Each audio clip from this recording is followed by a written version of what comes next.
Welcome back to the Introduction to Psychopathy course. In this fourth lecture, we will delve deeper into Facet 1 of the PCLR, interpersonal traits. The learning outcomes for this lecture are for you to be able to demonstrate an understanding of the interpersonal facet of psychopathy, and also describe how traits and behaviours associated with the interpersonal facet manifest within forensic and community samples. As mentioned in the last lecture, each of the facets are split into several distinct items. Throughout this lecture, we will discuss each of these in turn in relation to the interpersonal facet, the first of which is glibness or superficial charm. Such psychopaths are often insincere and superficially charming in that they talk about concepts and terms without any actual substance to what they are talking about. Moreover, such individuals are verbally facile. As such, they can use technical jargon to impress, and they're often glib.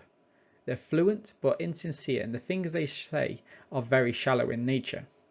Such individuals can be very amusing and entertaining to be around, and can often give quick, sharp, sarcastic comments in light of discussions. They oftentimes tell very unlikely but equally convincing stories, which increases their self-esteem and rapport, and may casually use technical terms, which indicates a use of superficial knowledge. A perfect example here is that of Charles Sabrage. Now, for several weeks, Sabrage had been buying food and presents for the guards. He had frequent visitors who brought these in. As such, they were not suspicious when the friend appeared on a Sunday in 1986 loaded with grapes and a tray of sweets for Sabrage's birthday. However, the food contained several hundred sleeping pills. The unsuspecting guards consumed the feast, and soon these guards fell asleep and unconscious. Sabrage and other members of the inmates were able to escape the prison due to this. This is just one fantastic example of how these personality traits can be used to a psychopath's advantage. If you are interested in learning more about this case, please do go and study it. It's extremely interesting. The second item is that of a grandiose sense of self-worth. Such individuals offer a grossly inflated view of their own abilities and self-worth, and as such appear self-assured and are very opinionated in nature. They also believe that they are special and above the law, such that they can commit crimes and not get caught. They would never dream of being caught. Psychopaths often see others, including lower status jobs, as being beneath them. They are destined for something greater, and they are convinced that any problems that they have or any failures that they make are down to somebody else or even bad luck. In some cases, they may even see themselves as a victim. Here is a direct quote from John Wayne Gacy. "I see myself more as a victim rather than a perpetrator. I was cheated out of my childhood." As you can see, Gacy here is putting the emphasis on his early childhood, perhaps his parents or a lack of role models. The crimes were not his fault. He was the victim. How much do we buy into this? Ask yourselves. The third item is that of being a pathological liar. For a psychopath, lying is a key part of their life, even when they know that the information that they speak about and lie about can easily be checked. For a psychopath, they will change the lies easily if they are caught out, and are never embarrassed about being caught out. For them, they will just laugh it off and move on to the next topic of conversation. Psychopaths have a history of aliases and have discrepancies in their reports. They frequently lie to make themselves look good and easily break promises, both to themselves and others. An interesting book which you might want to glance over is that by John Ronson, The Psychopath Test. This book centres on the story of Tony, a man who is locked up in England's Broadmoor Psychiatric Hospital at the age of 17 for violent crimes.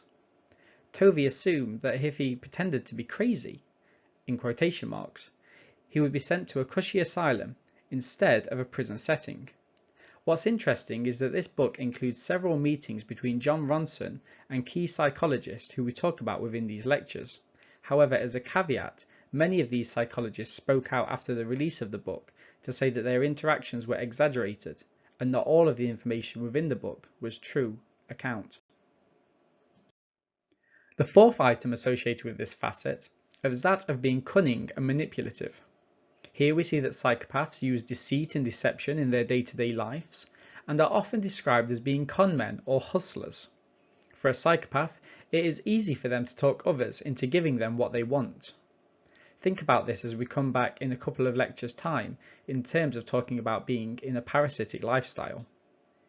They would also do anything for money and have a history of committing frauds and scams. In essence, they use other people. Here's a quote from an anonymized patient. "I would plant things in her head just to make her feel guilty and allowing me to do whatever I wanted. I always got away with it." Think to people in your lives or people within the media or news who might embody just some of these traits. For the fourth activity, I want you to think ahead to Lecture 9, where we will be discussing how individuals who can control their antisocial behaviour might use certain psychopathic traits in order to gain success. Here, I would like you to spend 10 to 15 minutes considering how the traits discussed throughout this lecture might be used to gain success in the areas of sport, business, and personal relationships. From the outset, this might seem like quite a difficult task, but just consider how certain individuals within sport, business, and in your life might embody some of these traits, and how that may have helped them throughout their life. This brings us to the end of Lecture 4. Throughout this lecture, we have discussed the 4 components which make up the interpersonal facet of psychopathy, and these have included glibness and superficial charm, a grandiose sense of self-worth, being a pathological liar, and also being cunning and manipulative. In Lecture 5, we will move on to discuss the 4 components which make up the affective facet of psychopathy.